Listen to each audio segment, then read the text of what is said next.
lagi. Tengok lagi.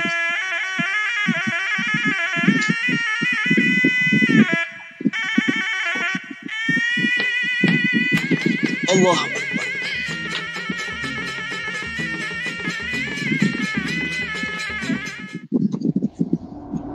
Boleh?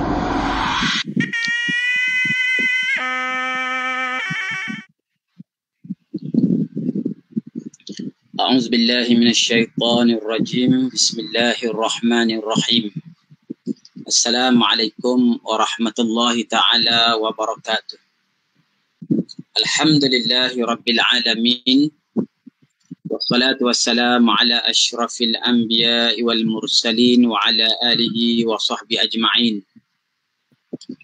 رب اشرح لي صدري ويسر لي أمري واحلل عقدة من لساني يفقهوا قولي.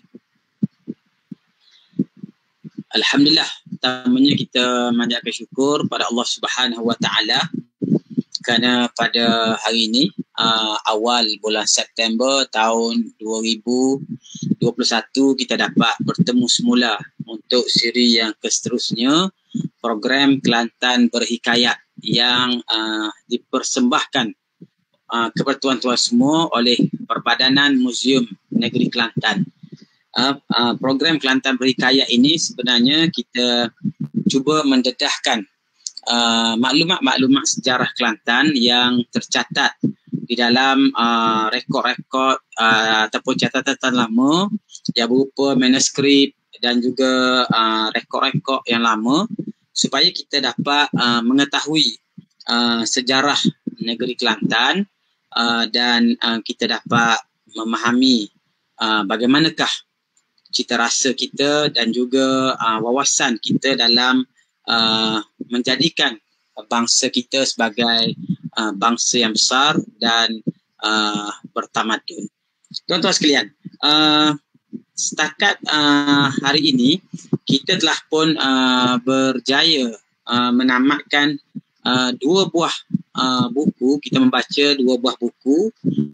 Yang pertama buku tentang silsilah Raja-Raja Kelantan yang ditulis oleh Ustaz Abdullah Muhammad ataupun Ustaz Nahkula yang mengkisahkan bagaimana sejarah negeri Kelantan semenjak daripada abad yang pertama Masihi sehinggalah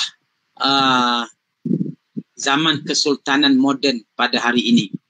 Walaupun catatan beliau agak ringkas, tetapi berdasarkan kajian-kajian yang beliau buat, kita dapat mengenal pasti ataupun dapat menelusuri bagaimana sejarah negeri Kelantan semenjak daripada zaman Jawa Dwipa sehinggalah kepada zaman beberapa kerajaan yang kita kira sebagai kerajaan lama yang juga tercatat di dalam rekod-rekod Cina seperti nama-nama seperti Mofang, Cihtu, Tantan ataupun Holotan, sehinggalah datangnya zaman yang baru selepas abad yang ke-10, iaitu nama-nama seperti Malayur, Jawaka dan juga Cermin yang merupakan nama-nama kerajaan yang berdiri di Kelantan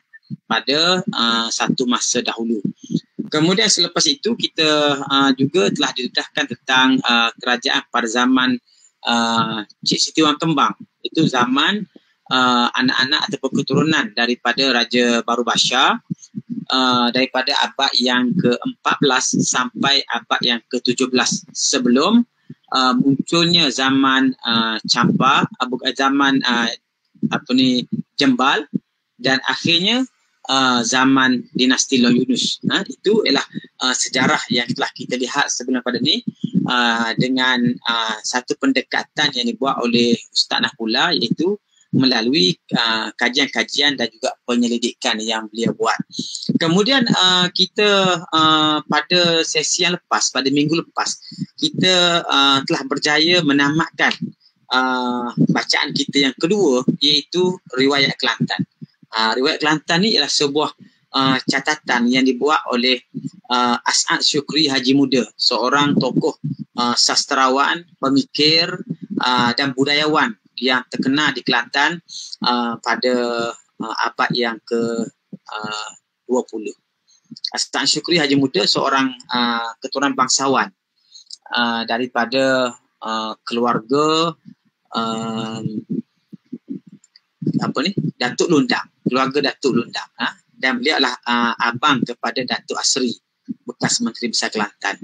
Dan dia telah menulis sebenarnya dalam bentuk siri-siri yang disiarkan dalam majalah Kencana yang diterbitkan 2 kali sebulan pada tahun 30 dan 31, sebanyak 15 siri. Kemudian kompilasi daripada siri-siri itulah yang kita sebutkan sebagai riwayat Kelantan, kerana beliau sendiri telah memulakan bicara pada buku tersebut dengan menyebut tajuknya Kilatan atau Riwayat Kelantan. Maka sebab itulah teks ini kita kenali dia sebagai Riwayat Kelantan. Dia letak nama Kilatan atau Riwayat Kelantan. Secara umumnya Riwayat Kelantan yang telah kita perbahaskan ini telah dimulakan oleh As'ad Syukri dengan menceritakan bagaimana sejarah awal Kelantan yang disebutkan berdasarkan kisah-kisah yang dia dengar, iaitu kemunculan sebuah kerajaan yang diketuai oleh Cik Siti Jarum Bergiling. Cik Siti Jarum Bergiling yang dikatakan mempunyai kaitan dengan raja-raja daripada India dan seumpamanya. Dan seorang bayi yang ditemui oleh Awan Selamat dan juga Mak Sang Kelembai, seorang bayi perempuan, kemudian dipelihara dan akhirnya besar dan dilatih oleh raja, dikenali sebagai Cik Siti Jarum Bergiling. Di situlah dimulakan sejarah negeri Kelantan di dalam riwayat Kelantan ini. Kemudian selepas membahaskan panjang lebar berkenaan dengan kisah Cik Siti Jarum Bergiling ini, lalu dihubungkan terus dengan beberapa kisah yang melibatkan Puteri Sakdong dan juga Kerajaan Jembal, sebelum beliau mengalihkan kisah seberikutnya kepada kisah kedatangan Loh Yunus ataupun keluarga Loh Yunus yang merupakan menantu kepada kerajaan Raja Jembal. Kemudian bagaimana mereka berhasil mengambil alih pemerintahan negeri Kelantan. Kemudian tumpuan kisah-kisah yang dikemukakan oleh As'ad Syukri ialah tentang peperangan yang berlaku sehingga Loh Yunus berhasil menguasai kota Kubang Labu selepas peristiwa sabung ayam di Terengganu. Kemudian selepas itu, selepas kemangkatan Loh Yunus, muncul pula satu konflik baru apabila menantu baginda Tengku Muhammad, ananda kepada Sultan Terengganu, yang memangku raja tetapi tidak melepaskan jawatannya. Akhirnya berlaku perang saudara pada 1901. Akhirnya Long Muhammad ataupun Sultan Muhammad I, ananda Loh Yunus, mengambil alih kerajaan. Selepas zaman Long Muhammad, diikuti oleh perang saudara yang berikutnya ketika zaman Long Jenal. Kemudian Long Senik Mulut Merah ataupun Sultan Muhammad yang kedua mengambil alih kerajaan sehingga 1886. Selepas itu keturunan Sultan Muhammad yang kedua lah yang memerintah Kelantan, iaitu diikuti oleh Sultan Ahmad, kemudian Sultan Muhammad yang ketiga, Sultan Mansur. Selepas Sultan Mansur, ananda Sultan Muhammad ketiga, Sultan Muhammad yang keempat ataupun Long Kundur telah menjadi Raja Kelantan, Sultan Kelantan, sehingga tahun 1920. Kisah yang terdapat dalam riwayat Kelantan ini ditamatkan dengan kemangkatan Sultan Muhammad yang kedua. Itulah secara ringkas riwayat yang tercatat pada kumpulan tulisan ataupun antologi artikel-artikel As'ad Syukri yang bertajuk Riwayat Kelantan dalam 15 siri. Jadi kisah Riwayat Kelantan itulah pun kita baca dan kita bahaskan sebelum daripada ini, dan alhamdulillah kita telah berjaya menamatkannya. Dan hari ini di permulaan bulan September, dan juga kita masih dalam suasana kemerdekaan, saya tidak lupa untuk mengucapkan selamat menyambut kemerdekaan kepada semua rakyat Kelantan secara khususnya, dan rakyat Malaysia amnya. Mudah-mudahan kemerdekaan yang kita sambut ini menjadi suatu nikmat yang berkekalan bila kita sama-sama mempertahankannya, mengisinya dan mensyukuri nikmat kemerdekaan yang Allah Ta'ala telah berikan kepada kita pada hari ini, insya-Allah. Baik, tuan-tuan sekalian, saya telah membuat beberapa catatan ringkas di dalam page kita, memberitahu bahawa mulai malam ini kita akan membaca satu catatan atau manuskrip baru berkenaan sejarah Kelantan yang jarang diperkatakan, iaitu bertajuk Ringkasan Hikayat Kelantan. Ringkasan Hikayat Kelantan ni ialah sebuah manuskrip yang agak tebal juga. Koleksi yang ada dengan saya ini setebal 127 muka surat pada kertas yang bersaiz A4. Kertas A4 ni 127 muka surat dengan tajuk Ringkasan Tarikh Kelantan, ditulis oleh Osman bin Yusuf. Osman bin Yusuf. Dan mengikut catatan pada manuskrip ini, dia menyatakan bahawa manuskrip ini ditulis pada 1930. Tarikh catatannya sama dengan riwayat Kelantan. Riwayat Kelantan juga ditulis pada 1930, 1931. Adapun ringkasan Tarikh Kelantan ini juga ditulis pada 1930, kan? Walau bagaimanapun, perlu saya perjelaskan sebagai pengenalan kepada kita pada malam ini bahawa sebenarnya buku ataupun manuskrip tulisan Encik Osman Yusuf, iaitu bendahari kepada Yang Teramat Mulia Raja Muda Kelantan ataupun terkenal dengan gelaran Sultan Dewa, Raja Dewa atau Sultan Dewa, iaitu Tengku Zainal Abidin ibni almarhum Sultan Muhammad ketiga. Tengku Zainal ni ataupun Raja Muda Kelantan ini terkenal lah sebagai seorang tokoh yang kita katakan educated di Kelantan, dan mana Encik Osman Wood ni bertugas ataupun berkhidmat sebagai bendahari kepada Tengku Zainal, penulis buku ini. Jadi Osman Yusuf ini, saudara Tuan Encik Osman Yusuf ni ialah seorang yang rapat dengan kerabat diraja ataupun rapat dengan pihak istana, yang mengetahui kisah-kisah yang berlaku di dalam kerajaan negeri Kelantan. Lalu beliau mencatatkan kisah-kisah ini. Nanti kita akan lihat kalau dia beliau ada menyatakan sumber-sumber kepada buku ini, seperti mana Hasan Syukri itu mencatatkan sebahagian sumber-sumbernya berasaskan beberapa catatan ataupun tulisan yang ditulis oleh Datuk Perdana Nik Mahmud. Antaranya kitab Geografi dan Tarikh Negeri Kelantan. Kitab itu sekarang ni saya sendiri belum dapat mengaksesnya, tetapi ada banyak buku-buku lama mencatatkan nama kitab tersebut. Kitab itu ditulis pada tahun 1926 oleh Datuk Nik Mahmud bin Ismail, Datuk Perdana Menteri Paduka Raja Kelantan.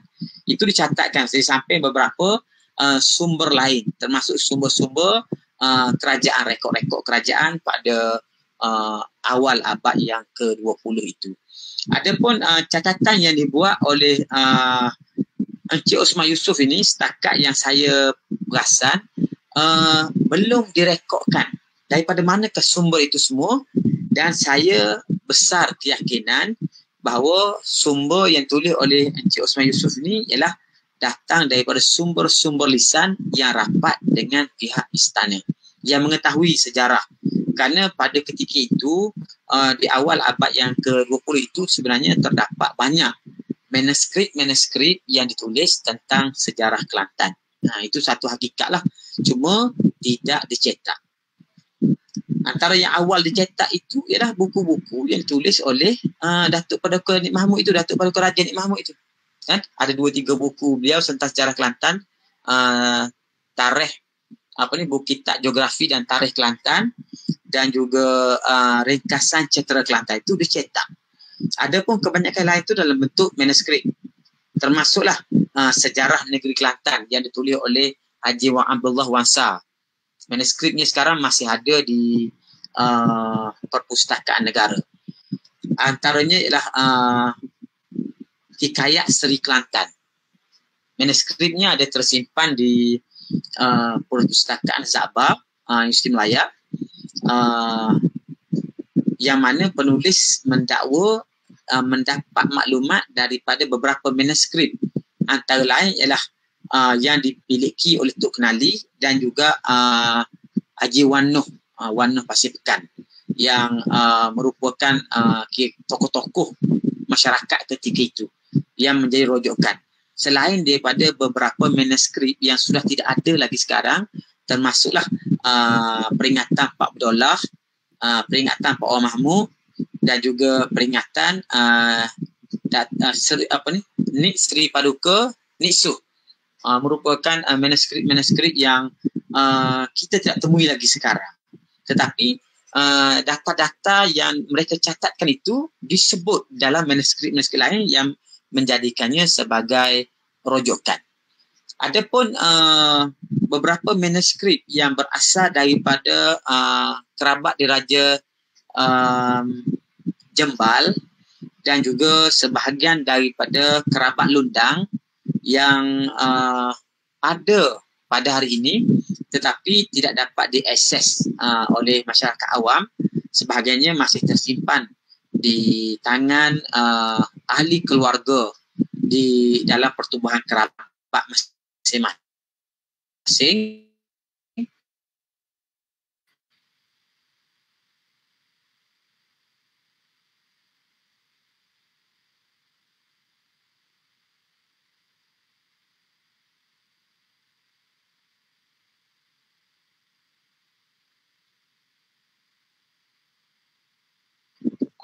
Yang ditulis oleh Imam sebenarnya juga keseluruhan kegiatan kerabat Datuk Lundang, iaitu keluarga Tuan Komis yang menjadi Datuk Seri Maharaja Wangsa yang memerintah kawasan Lundang, iaitu salah seorang daripada tokoh besar yang terlibat di dalam proses pembentukan negeri Kelantan pada awal dinasti Long Yunus. Jadi itu adalah antara manuskrip yang awal yang menjadi rujukan, dan kita tidak menolak kemungkinan bahawa Encik Osman Yusof, penulis manuskrip yang sedang kita baca sekarang ini, juga merujuk kepada sebahagian manuskrip tersebut, dan saya percaya sebahagian yang lain itu beliau mendengar sendiri daripada mulut pembesar-pembesar yang sempat beliau temui. Kerana kalau berdasarkan kedudukan ini, bahawa Encik Osman Yusof ni kemungkinan sempat bertemu, dan saya yakin dia sempat bertemu antaranya dengan Nik Suh, Datuk Nik Suh ni, Nik Sri Paduka, iaitu Menteri Besar Kelantan daripada tahun 1894 sehingga tahun 1900, dan juga Datuk Hassan Saleh, Menteri Besar daripada tahun 1900 sehingga 1920. Itu Menteri Besar sebelum daripada Datuk Nik Mahmud. Jadi tokoh-tokoh besar ini sudah pasti dapat diakses oleh Encik Osman Yusof kerana kedudukan beliau sendiri sebagai bendahari kepada yang teramat mulia Tengku Zainal Abidin. Tengku Zainal Abidin, sebagaimana yang kita telah maklum, bahawa beliau, baginda ini ialah Raja Muda Kelantan dan pernah memegang jawatan sebagai Sultan Dewa pada zaman kekandanya menjadi Raja Kelantan, iaitu Long Kondur ataupun Sultan Muhammad yang keempat. Baginda berdua ini adalah anak-anda kepada Sultan Muhammad yang ketiga. Dan Tengku Zainal Abidin ini merupakan ayahanda kepada Tengku Sri Maharaja Tengku Hamzah. Tengku Hamzah, dia terkenal dengan Tengku Sri Mas. Tengku Sri Mas, orang kata panggil Tengku Sri Mas tu, ataupun nama gelaran sebenarnya Tengku Sri Maharaja, yang pernah menjadi Menteri Besar Kelantan pada zaman transisi selepas Jepun sehingga merdeka. Itu Tengku Sri Maharaja. Dia Menteri Besar terakhir sebelum kita memilih Menteri Besar secara demokrasi. Tengku Hamzah yang menggantikan Tan Sri Ni Ahmad Kamil sebagai Menteri Besar Kelantan. Jadi Tengku Hamzah ini sendiri pun anaknya baginda juga seorang pembesar yang utama di Kelantan pada masa itu. Ayandanya Raja Muda Kelantan, dan salah seorang anaknya baginda yang terkenal, anaknya pada Tengku Hamzah ni adalah Tengku Razali, ahli parlimen Gua Musa sekarang. Tengku Razali Hamzah kan, itu anaknya dia. Dan seorang lagi tokoh yang penting juga ialah anaknya pada cucunda kepada Tengku Zainal ini ialah Tengku Abdul Aziz. Tengku Abdul Aziz, Tengku Temenggung dahulu, ayahanda kepada yang teramat mulia Tengku Tan Sri Tengku Rizal, Tengku Temenggung Kelantan sekarang. Jadi ayahanda kepada Tengku Rizal itu, iaitu Tengku Abdul Aziz itu ialah anaknya kepada Tengku Hamzah, artinya cucunda kepada Tengku Zainal Abidin, tokoh yang kita sebutkan sekarang ini. Termasuk juga cucunda baginda ialah Tengku Anis. Tengku Anis, Raja Permaisuri Kelantan, bonda kepada Sultan Muhammad yang kelima. Kerana ibunda kepada Tengku Anis, iaitu Tengku Azizah, ialah anaknya kepada Tengku Hamzah juga. Dan itu dari segi kekerabatan baginda. Dan di dalam keluarga diraja itulah Osman Yusuf, Encik Osman Yusuf ini berkhidmat sebagai bendahari kepada Tengku Zainal Abidin. Sebenarnya Tengku Zainal Abidin ini selain menjadi seorang pembesar yang paling kanan di Kelantan pada awal abad yang ke-20, baginda juga sebenarnya mempunyai satu rekod catatan tentang sejarah Kelantan yang saya difahamkan merupakan kumpulan diary-diary baginda, yang baginda mencatatkan perkembangan sejarah Kelantan yang mungkin meliputi dekad terakhir abad yang ke-19 dan dekad-dekad yang awal abad yang ke-20. Pada hari ini, kumpulan diary-diary tersebut yang bercatatan tentang sejarah Kelantan ada tersimpan di arsip negara Malaysia. Kalau kita ada rezeki, insya-Allah kita akan cuba teliti apakah kandungan yang terdapat dalam diary catatan Tengku Zainal ini. Saya sengaja membuat latar belakang ini supaya saudara-saudara yang mengikuti program kita ini dapat memahami bagaimanakah Encik Osman Yusuf sebagai orang kanan kepada Tengku Zainal Abidin, Raja Muda Kelantan ataupun Sultan Dewa ini, boleh mendapatkan maklumat-maklumat yang detail tentang perkembangan sejarah Kelantan. Kemudian buku atau manuskrip yang ditulis pada 1930 ini sebenarnya sebuah manuskrip yang cuba memperkenalkan kepada kita sejarah Kelantan dengan memulakan perbincangan ataupun bicaranya dengan mengkisahkan kisah kerajaan lama di Kelantan, bermula dengan tanah serendah sekebun bunga yang diperintah oleh Cik Siti. Disebut Cik Siti saja. Biasa kita sebut Cik Siti Wang Kembang kan. Tapi Cik Siti saja. Kemudian beliau terus pergi kepada kisah Puteri Sakdong dan juga Sultan Abdullah. Itu seorang raja yang memerintah Kelantan selepas Siti Wang Kembang, kemudian ditawan oleh Siam. Itulah permulaan kisahnya. Kemudian dikisahkan juga sedikit berkenaan dengan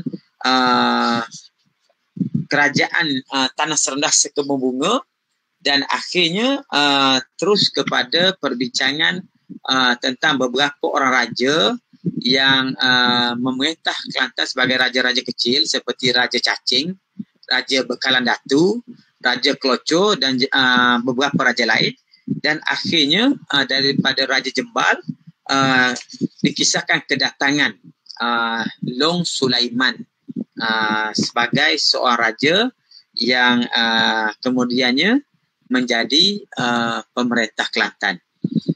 Kemudian dikisahkan bagaimana Long Gafar dan juga Long Yunus mula membina pengaruh di Kelantan, dan akhirnya berlakulah beberapa peristiwa yang membawa kepada penguasaan Long Yunus ke atas negeri Kelantan.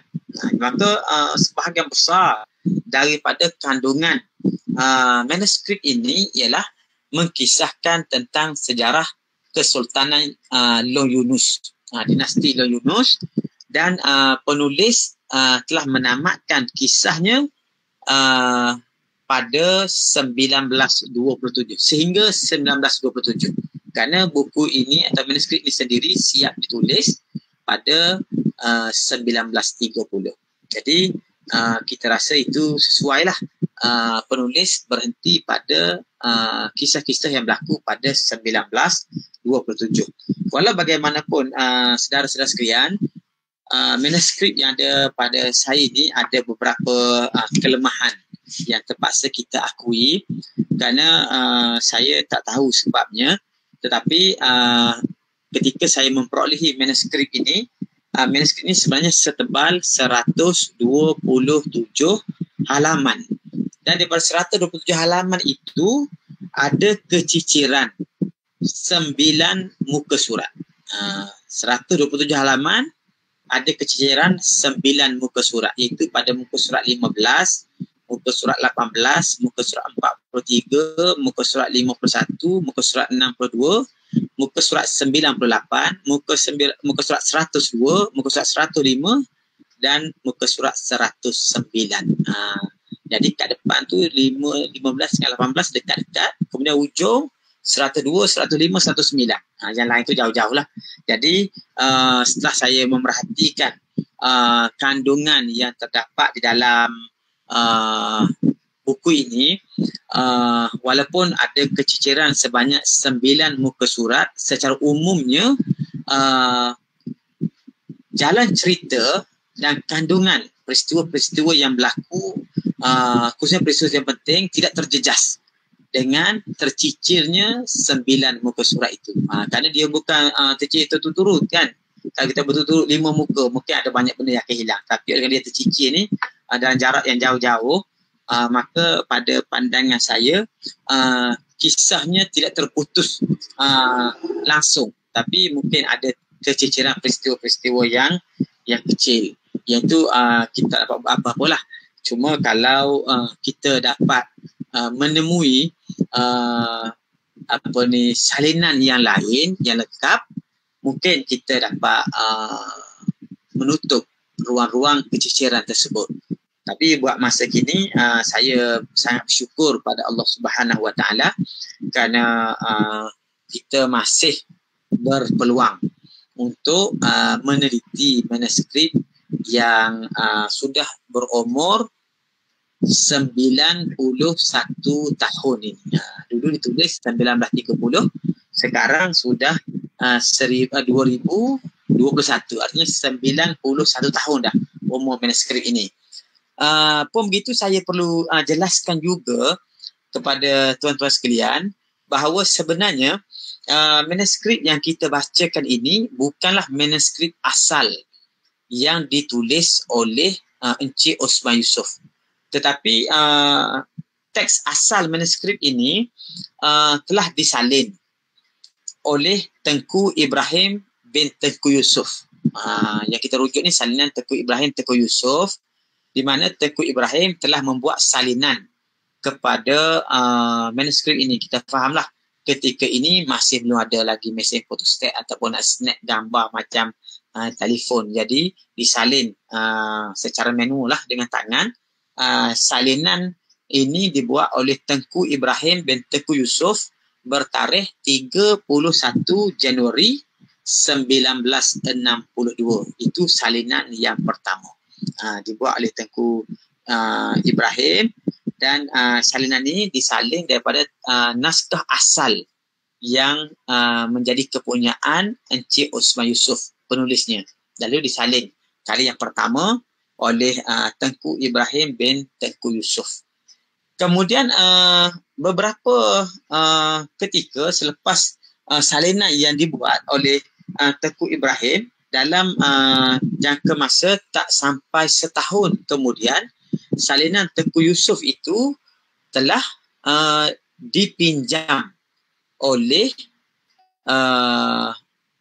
Ustaz Abdullah Nakula. Ustaz Abdullah Nakula pinjam manuskrip ni, lalu Ustaz Abdullah Nakula membuat salinan untuk rekod dia. Jadi salinan Ustaz Abdullah Nakula ini disalin daripada salinan kepunyaan Tengku Ibrahim bin Tengku Yusuf, dan salinan ini selesai dibuat pada 18 hari bulan Januari tahun 1963. Tahun 63. Artinya yang tak sampai setahun. Salinan pertama itu dibuat 31 Januari 62. Salinan Ustaz Abdullah Nakula ini dibuat pada 18 hari bulan Januari tahun 63. Maknanya lebih kurang 20 hari. Kurang 10 hari setahun, ataupun kurang 12 hari setahun. 12 atau 13 hari setahun, kan. Dibuat oleh apa nama ni? Apa nama Ustaz Nakula, kan. Setelah itu turut tercatat pada manuskrip ini ialah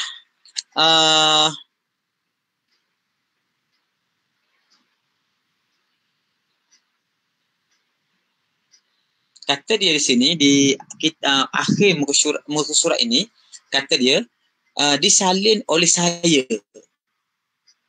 kemudian ditandatangan Tengku Ibrahim bin Tengku Yusuf bertarikh 31 hari bulan 1 tahun 1962. Lalu kata di sini ingatan bahawa disalin daripada buku tulisan tangan daripada tulisan oleh arwah Encik Osman bin Yusof, bendahari almarhum yang amat mulia Raja Muda Kelantan Tengku Zainal Abidin ibni almarhum Sultan Muhammad yang ketiga Long Kundur. Ini catatan oleh penulisnya di sini. Artinya Sultan Muhammad yang ketiga itu nama dia Long Kundur, adapun Sultan Muhammad keempat tu Long Senik nama dia, kan. Kemudian satu catatan lagi di bawah ni ditulis ingatan yang kedua, disalin daripada buku salinan kepunyaan Tengku Ibrahim bin Tengku Yusuf, dipinjam menerusi Encik Abdullah bin Muhammad. Kalau saya faham kat sini, kan, dia kata sini dipinjam menerusi Encik Abdullah bin Muhammad Nakula. Maknanya salinan yang dibuat oleh Tengku Ibrahim itu berada di tangan Ustaz Nakula. Kemudian kata dia selesai disalin pada hari Isnin tanggal 18 hari bulan Januari 1963. Penyalinnya bernama Nik Muhammad bin Muhammad Soleh. Maknanya Datuk Nik Muhammad. Penyalin ni ialah Datuk Nik Muhammad. Bukannya Ustaz Abdullah Nakula. Jadi kita faham betul-betul yang dicatat, kan. Dia kata teks ini asalnya ditulis oleh Osman Yusof. Kemudian disalin, itu tahun 30, disalin pada tahun 62 oleh Tengku Ibrahim Tengku Yusuf. entah macam mana teks itu kemudian berada dengan Ustaz Abdul Nakula. Mungkin Ustaz Abdul Nakula pinjam, kan? Kemudian salinan ataupun salinan kopi yang dimiliki ataupun dipegang oleh Ustaz Abdul Nakula itu dipinjam oleh Nik Muhammad bin Nik Saleh atau Nik Muhammad Nik Saleh, seorang tokoh sejarah terkenal juga, tokoh sejarah Kelantan terkenal, Nik Muhammad Nik Saleh, Datuk Nik Nik Saleh ni bekas timbalan presiden, timbalan presiden Persatuan Sejarah Malaysia dan juga salah seorang daripada tokoh besar dalam Perbadanan Museum di Kelantan.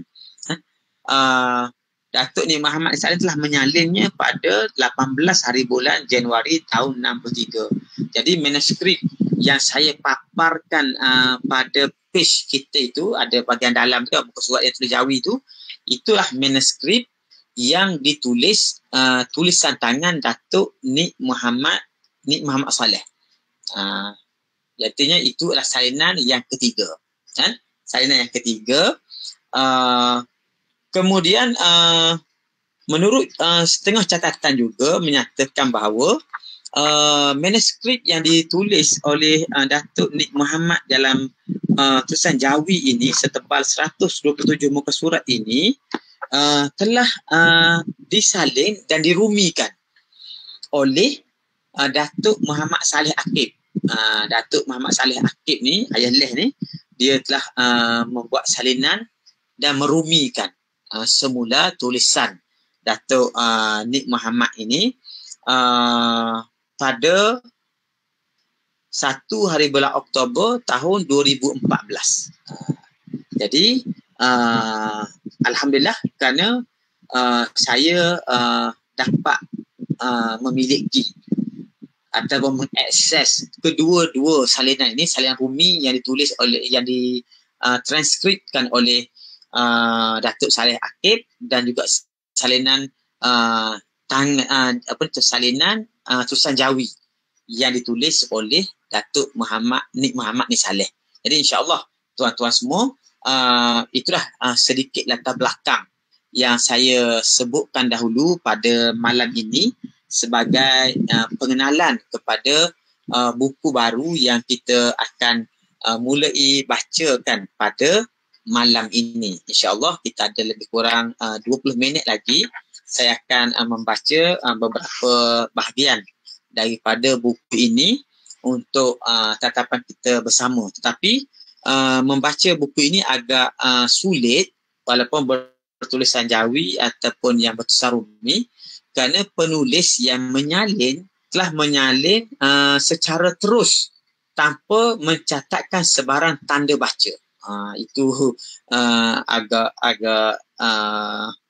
memenatkan kita lah, kerana secara keseluruhan kita boleh katakan dalam satu muka surat itu tidak ada sebarang perenggan dan hanya ada beberapa noktah sahaja.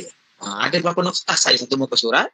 Kemudian tidak ada sebarang tanda baca, koma ataupun tanda tanya, tanda tak tanya, tak tahu. Kita nanti bila kita membacanya, kita kena menyusun sendiri bagaimana nada-nada bacaan yang sepatutnya pada teks ini. Saya bila meneliti teks Jawi yang ditulis oleh atau disalin oleh Datuk Nik Muhammad ni, kita pun rasa macam tak tahu nak break kat mana, nak berhenti kat mana, nak slow kat mana, tak tahu kan.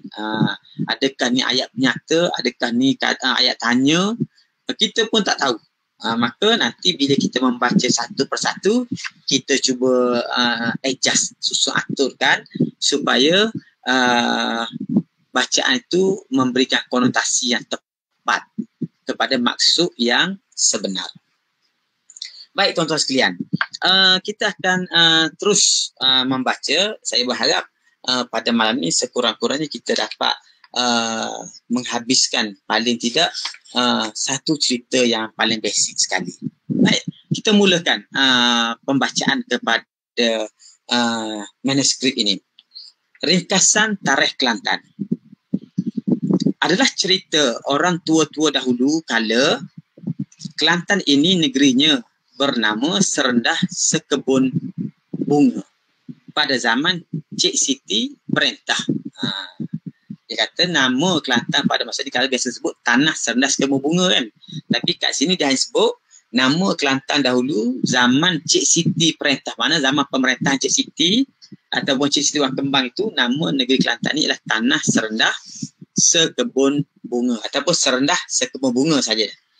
Al-Kisah tersebut perkataan yang pendek-pendek adalah pada masa Cik Siti memerintah itu adalah mengambil seorang anak perempuan pada kerabat-kerabat dipelihara, kerabat-kerabat peliharanya serta dinamakan akan dia Tuan Puteri Sadong.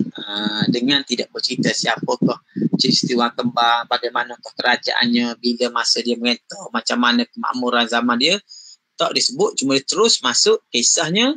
Satu ketika itu negeri Kelantan tu nama dia Serendah Sekebun Bunga, rajanya bernama Cik Siti. Kemudian Cik Siti ambil satu orang kerabat di raja lain, lalu dipelihara, diberi nama Tuan Puteri Sadong. Ini nama yang terkenal lah dalam sejarah Kelantan kan. Kita tahu dan kita pun sudah baca beberapa kali sebelum ni kisah Puteri Sadong. Cuma kita mungkin boleh lihat dan boleh perhatikan apakah perbezaan-perbezaan dari segi jalan cerita ataupun fakta-fakta yang disebutkan di sini berbanding dengan apa yang disebut oleh Hasan Asyukri ataupun yang disebut oleh penulis-penulis lain kan. Termasuk juga sebuah manuskrip yang bertajuk Hikayat Puteri Sadong. Ada satu ni kan, mungkin kita boleh banding-bandingkan. Lalu kata dia lagi, bila besar Puteri Sadong itu diambil seorang anak kerabatnya juga nama Raja Abdullah, dikahwin dengan Puteri Sadong itu. Puteri Sadong itu pendeknya lalu digelar Sultan Abdullah memerintah negeri Serendah Sekebun Bunga. Jadi kata dia bila Puteri Sadong ni dah besar kan, dah cukup umur lah, dewasa, mungkin tak tahulah umur berapa pada masa tu, tapi kita boleh agak lah mungkin 17, 18 ke 20 ke gitulah, umur dewasa lah. Tapi orang zaman dulu tu kan umur 12 dah kahwin dah kan. Tapi kita boleh agak lah mungkin 15 ke 20 sekitar itu. Lalu diambil, maknanya bukan Puteri Sadong, Cik Siti tu ambil seorang anak kerabatnya juga, maknanya kaum kerabat Puteri Sadong juga, namanya Raja Abdullah. Dikahwinkan dengan Puteri Sadong itu. Dalam riwayat-riwayat lain menyebut Raja Abdullah ni berpangkat sepupu dengan Puteri Sadong, kerana dalam kisah Raja Jembal, Puteri Sadong ni lah ananda kepada Raja Loyor.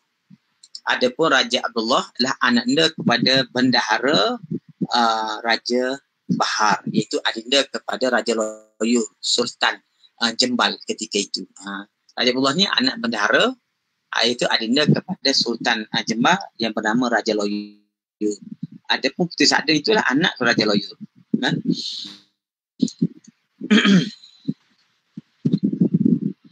Pendeknya, lalu digelar Sultan Abdullah memerintah negeri Serendah Sekebun Bunga. Dia dah kahwin, artinya Cik Siti serahkan negeri itu kepada Puteri Sadong. Lalu suami Puteri Sadong itu Raja Abdullah pun menjadi raja bergelar Sultan Abdullah.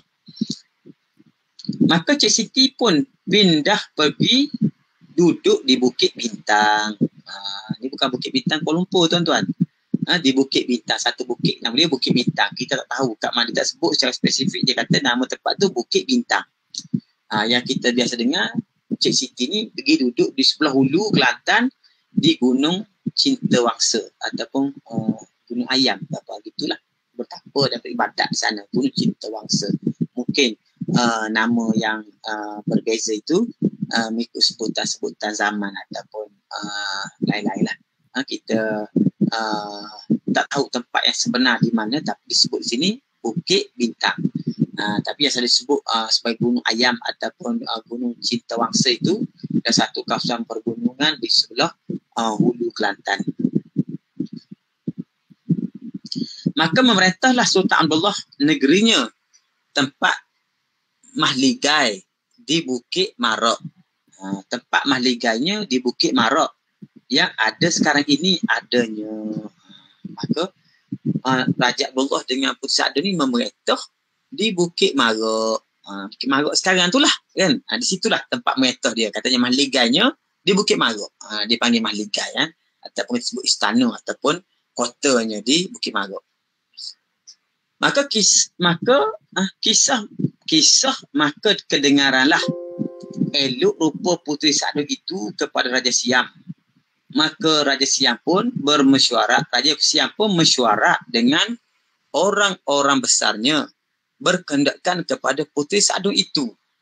Lalu disuruh 7 buah perahu dan rakyatnya. Jikalau tak dapat dengan baik, dengan jahat, disuruh ambil juga, dikepalakan seorang tokca keramat. Mari itu apabila sampai kemari ikut Kuala La namanya. Kuala La namanya.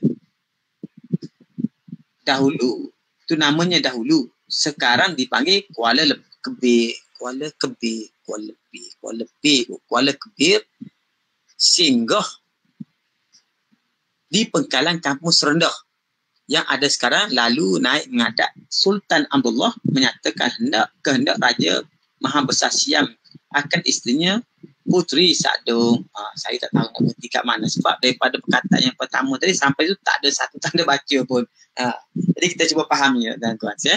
Kata dia, kisah ni bila Raja Abdullah sudah duduk di berkota lah, kita kata berkerajaan di Bukit Marok, maka sampai cerita kepada Raja Siam bahawa Puteri Sa'dun ni seorang raja yang cantik, elok rupanya, yang cantik lah kita kata kan, cantik. Maka Raja Siam pun panggil pembesar-pembesar dia buat mesyuarat, bermesyuarat dengan orang-orang besarnya. Tujuannya apa? Berkehendakkan kepada Puteri Sa'dun itu. Raja beritahu pada pembesar dia, aku nak Puteri Sa'dun ni, nak bagi jadi bini aku ke apa tak kira, aku nak. Maka bila Raja Siam ni nak, lalu disuruh 7 buah perahu dan rakyatnya. Mana disuruh disiapkan 7 buah perahu, masuk askar-askar dia, dan rakyatnya jikalau tidak dapat dengan baik, dengan jahat pun suruh ambil. Maknanya suruh mari ke Kelantan, ambil Sa'dun tu, buat balik ke Siam. Ambil cara baik pun boleh, cara ganah pun boleh. Kalau mari jumpa minta elok-elok. Kalau dia bagi, sesat masalah. Kalau dia tak bagi, perang pun perang lah. Gitulah lebih kurang maksud dia kan. Dikepalakan seorang tokca keramat. Maknanya rombongan Raja Siam ni, ketua dia seorang tokca. Mungkin tokca tu bukan ketua, mungkin ada panglima lain. Tetapi tokca tu salah seorang daripada kepala dia lah. Kepala rombongan itu dikata ke sini tokca keramat, maknanya Tok Bomo Siam lah kita kata ini kan. Macam Tok Bomo Siam, tokca tu seorang yang ada magic, dia boleh buat magic ataupun boleh sihir lah. Mari itu apabila sampai ikut Kuala La. Kuala La dia kata kat sini Kuala La. Jadi kita pun nak kata macam mana tak tahu. Kuala La kan. Saya tak baca dengar nama Kuala La ni kat mana, tapi mungkin pada masa tu nama dia Kuala La. Mungkinlah pada masa tu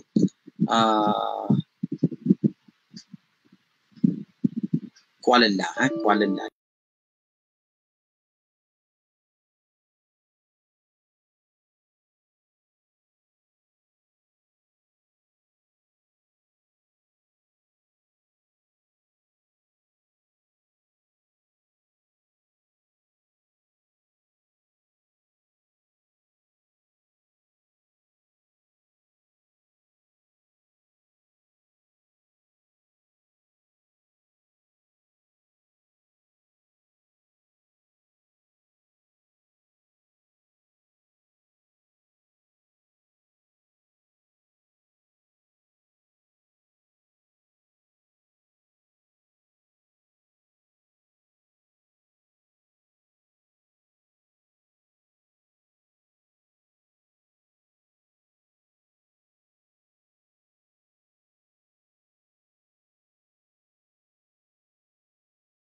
Okey.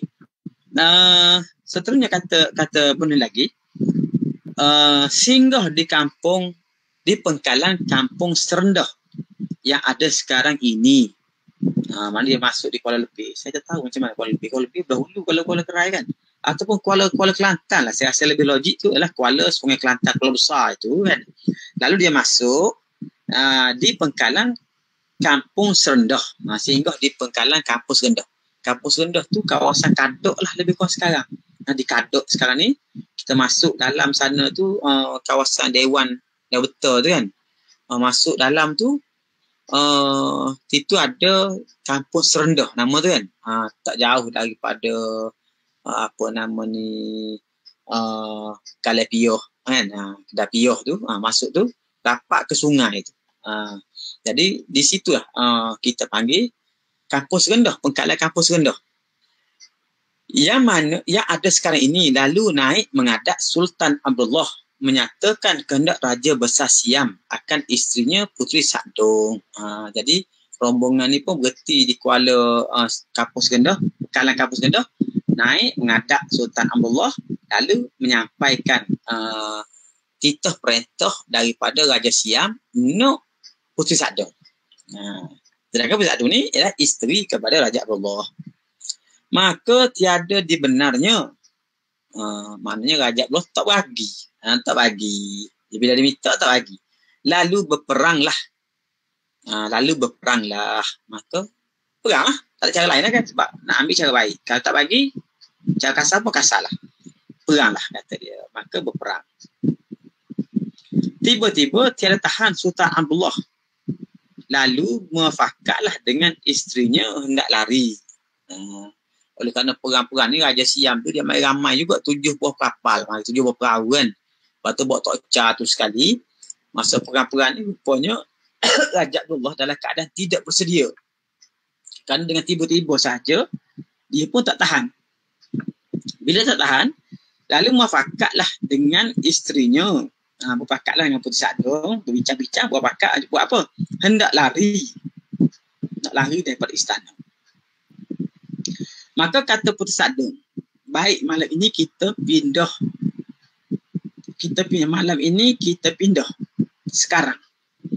Maka jawab Sultan Abdullah, baiklah. Bila sampai tengah malam, maka Puteri Sakdong bersaut saksi. Katanya, jikalau sungguh aku ni anak cucu Raja Jembal serta tuah bondaku Cik Siti, minta Tuhan angkatkan mahligaku ini bawa ke dalam hutan rimba, tempat tiada manusia. Jadi Puteri Sakdong ni pun bersumpah lah. Dia kata dengan berkat aku ni, kalau sungguh aku ni anak cucu Raja Jembal dan bonda aku Cik Siti ni, dengan berkat bonda aku Cik Siti, minta Allah Ta'ala angkat istana dia, mahligai dia ni pindah daripada tapuknya tadi dikatakan di Bukit Marok kan. Pergi masuk hutan. Hutan mana? Wallahu a'lam. Hutan rimba kata dia. Ditakdirkan Allah, turunlah angin ribut yang sangat kuat. Tiba-tiba diangkat mahligai itu ke dalam hutan cerang. Iaitu yang ada sekarang ini, demikianlah hutan cerang.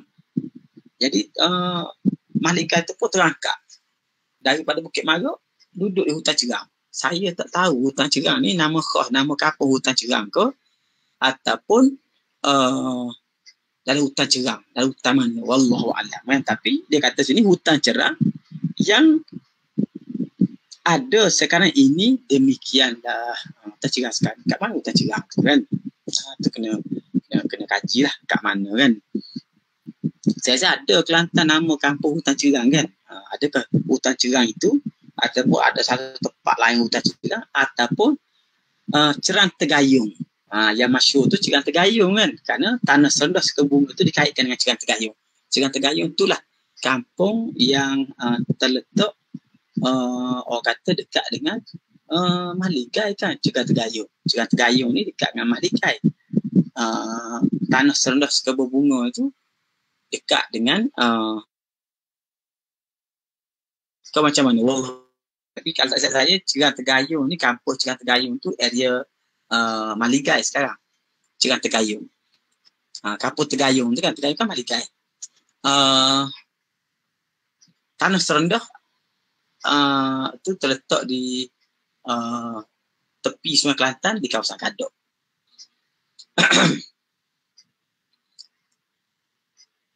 Soalan tadi. Hatta pada esok hari, sehingga esok harinya, bila malam tu ribut mari, Maligai pun terbang hidup lautan Cerang tu. Esok harinya sekalian siam itu berhimpunlah hendak langgar kotanya. Tiba-tiba dilihat sudah menjadi padang semuanya. Kemudian balik beritahu pada Tok Cha penghulunya. Bila askar dia kepung tempat tu, pagi esok nak serang, tengok tak ada dah istana tu, jadi padang semua. Ni lagi pelik kan. Lalu dia pun cepat-cepat balik beritahu pada Tok Cha penghulunya, beritahu Tok Cha tadi. Maka Tok Cha itu pun hairanlah mendengar kesaktian itu. Pelik pula Tok Cha ni. Apa benda berlaku ni kan? Macam mana boleh istana tu hilang? Maka kata Tok Cha, jangan susah hati. Malam ini malam, jangan susah hati, ini malam. Aku buka nujum dan aku suka hendak melihat di mana tempat dia lari. Supaya kita tunggu. Supaya kita tunggu. Kata dia, jangan bimbang. Malam ni kita akan buat nujum. Sihir lah kita kata, ataupun akan apa kita panggil? Menilik kan. Gitulah. Tilik kan. Tilik Tok Bomo Siam tu pun tilik. Nak tahu, aku suka nak tahu. Sebab aku kata mana dia nak tahu duduk mana tempat itu, supaya kita tunggu. Kita boleh pergi tempat dia. Kita tunggu tu, kita boleh cari dia. Maka pada malam itu bernujumlah Tok Cha, serta nampak dalam nujumannya ada dalam hutan. Tok Cha malam tu, Tok Cha pun siap lah nujum-nujum dia kan, dengan sihir yang dia guna tu, dia pun dapat kesan ataupun nampak lah, kita kata macam letak air dalam besin tu, nampak duduk dalam hutan ni, duduk dalam hutan. Esok hari berhimpunlah sekalian, mana askar-askar dia pun, askar siang tadi pun berhimpun, lalu turut ke dalam hutan itu, lalu berjumpa Maligai serta lingkunglah sekaliannya. Siang tu jumpa cari Maligai tu. Tu kelebihan dia buat Tok Cha tadi tu kan. Dia Tok Cha tu boleh nujum, tahu tempat tu kat mana. Akhirnya dia pergi tempat itu. Syahdan tersebutlah Sultan Abdullah dalam Maligai katanya kepada Puteri Sadong, Adinda sekarang baiklah Adinda turut seperti kehendak Raja Siam itu. Jadi Raja Abdullah pun tak tahu nak macam mana. Dia pun royak ke Puteri Sadong, baik Adinda ikut je lah kehendak Raja Siam tu, dan buat macam mana dah. Maknanya daripada negeri ni hancur dilanda oleh Siam, lebih baiklah Adinda lah yang menjadi korban, ikutlah kehendak Raja Siam tu kan. Lalu kata dia lagi, sudah takdir kita, jikalau panjang umur bertemu pula kita. Jadi kata dia tu, ini takdir lah. Macam mana kalau kita panjang umur, jumpa semula. Kata tidak kan, sekatu je lah kan. Kerana Siam tu memang nak Puteri Sadong, dia bukan nak orang lain. Lalu Puteri Sadong jawab, jikalau demikian baiklah, tetapi sekali-kali Adinda tidak mahu bersuami kepada Raja Siam. Jikalau mati sekalipun redalah Adinda. Jadi Puteri Sadong jawab, okeylah, tak apalah, baiklah. Kalau begitu, dia akan turut. Tapi dia kata, saya sekali-kali tak mahu jadi bini Raja Siam. Kawin Raja Siam ni, bersuami kepada Raja Siam. Kalau mati, pun matilah. Dia reda. Daripada jadi bini Raja Siam tu, baik mati lagi, dia kata. Maka kata Sultan Abdullah, jikalau Adinda tiada turut, mati. Jikalau Adinda tiada turut, mati juga kita fikirkan dia, baiklah turut. Raja Abdullah kata, kalau Adinda tak turut, mati juga kita. Mati juga yang ni akan dikepung, akhirnya saya dibunuh. Kerana Siam bermaksud kalau tak dapat Puteri Sadong, dia akan hancurkan. Sehingga dapat Puteri Sadong tu. mati juga. Kalau kita tak turut, mati juga. Fikirkan dia, baiklah turut. Maknanya daripada kita tak turut, akhirnya gaduh-gaduh perang mati. Baik tu maknanya negeri selamat. Jika ditolongkan Tuhan bertemu jua, maka Tuhan tolong, kita akan bertemu. Maka kata Puteri Sakdong, baiklah. Lalu ia memanggil inang tua dan muda. Katanya ambillah pakaian aku dan kamu berdua mari bersama-samaku pergi ke Siam. Dan dia pun katalah, panggil inang dia, dua orang yang dah tua, inang muda ni, beritahu siap-siap dengan pakaian kita pergi ke Siam, kamu ikut sekali dua orang ni. Maka Sultan Abdullah pun pergilah mendapatkan Tok Cha. Katanya, sekarang terimalah isteriku ini. Tetapi jika Raja Siam tidak berkenan, tidak dihantar balik kepada aku. Jadi Raja Abdullah pun tak ada nak buat macam mana dah. Beritahu Tok Cha, okeylah aku suruhlah bini aku. Tapi lepas buat balik ni, kalau Raja Siam tak kena, hantar balik lagi. Lalu jawab Tok Cha. Jawab Tok Cha tu, baiklah. Tok Cha pun setuju. Lalu dibawa Tok Cha itu ke mahligainya. Lalu Tok Cha tu pergilah ke mahligai tadi. Maka ia pun masuklah ke dalam istana bertangisan setelah sudah diserah kepada Tok Cha. Sudah diserah kepada Tok Cha. Maka masuk. Jadi satu keluarga laki bini ni pun menangis-nangis lah. Pasal apa? Kerana bininya nak serah pada Tok Cha tu. Puteri Sakdong serta inang pun dua orang. Maka diserah pada Tok Cha, Puteri Sakdong serta dua inang. Inang dua orang.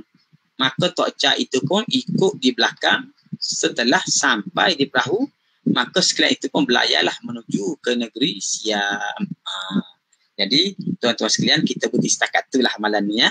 Jadi kisahnya kita baca tadi macam mana serbuan yang telah dibuat oleh Siam itu akhirnya dapat menguasai mahligai Raja Abdullah dan Puteri Sakdong itu, dan akhirnya Raja Abdullah terpaksa mengalah dan menyerahkan Puteri Sakdong. Akhirnya Puteri Sakdong pun dibawa naik perahu untuk pergi ke negeri Siam. Ini ayat terakhir yang kita baca ni kan, disebut kat sini.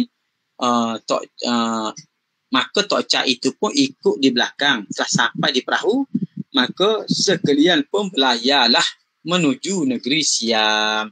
Setakat tu kita berhenti kan. Okey, insyaAllah kita akan sambung kisah berikutnya. Kitab ni payah sikit baca dia tuan-tuan, sebab dia tak ada tanda baca yang menyebabkan kita terpaksa baca satu-satu untuk kita memahami lengguk-lengguk bahasa dia dan kita memahami nada-nada bahasa yang digunakan itu supaya kita faham konotasi yang dimaksudkan. Baik, itulah tuan-tuan sekalian dapat kita kongsi pada malam ni satu kisah bagaimana Puteri Sakdong telah diambil oleh Raja Siam. Bagaimana halnya yang ketika Raja Siam itu belum kita bincangkan hari ini, sehingga Puteri Sakdong dibawa naik ke atas kapal dan mula belayar pergi ke negeri Siam bersama dua orang inangnya. InsyaAllah kalau ada rezeki kita akan sambung kisah berikutnya pada sesi akan datang. Mudah-mudahan pembacaan hikayat ini ataupun kisah manuskrip ringkasan tarikh Kelantan ini akan memberikan pada kita pendedahan baru, beberapa maklumat baru berkenaan dengan sejarah negeri Kelantan, insyaAllah. Tapi sekali itu dulu, insyaAllah kita akan bertemu lagi pada sesi akan datang. Wassallallahu ala sayyidina Muhammad wa ala alihi wa sahbihi wa baraka wa sallam. Walhamdulillahi rabbil alamin. Wassalamualaikum warahmatullahi wabarakatuh.